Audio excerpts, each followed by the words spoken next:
আমরা যে কোরআন ঘরে রাখি আমরা জানি না এই জিনিসটা কি। যদি এরকম এক টুকরা হীরকখণ্ড, ডায়মন্ড, কেউ চেনে না এটা যে ডায়মন্ড, কেউ চেনে না, এমন লোকের কাছে যদি এটা পায় এর কোনো দাম তার কাছে নাই, এর কোনো মূল্য হবে না। কিন্তু যে চেনে সে তো এটার জন্য তার বাড়ি ঘর জমি জমা সব বিক্রি করবে, জানটা দিয়ে ওইটাকে নিতে চেষ্টা করবে। যেহেতু এইটাকে কিনতে গেলে, এই ওজনের একটা ডায়মন্ড কিনতে গেলে কয়েক বিলিয়ন ডলারের প্রয়োজন হবে, এই ওজনের একটা ডায়মন্ড কিনতে গেলে।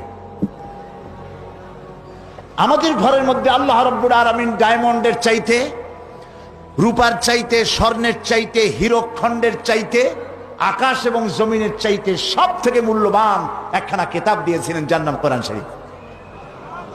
কপাল পোড়া আমরা এই কোরআনকে চিনলাম না, বুঝলাম না, খালি চুমাই খাইলাম, মাথায় লাগালাম, বুঝলাম না কি এর উপরে চুমা খাইলাম, এটা কি।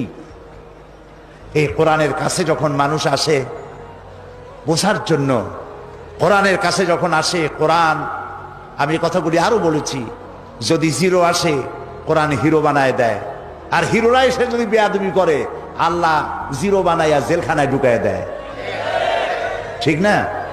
এ হচ্ছে সেই কোরআন শরীফ। বুঝতে চেষ্টা করি নেই, সবার বাড়ি কোরআন শরীফ আছে। আমি যদি এখন প্রশ্ন করি কার বাড়িতে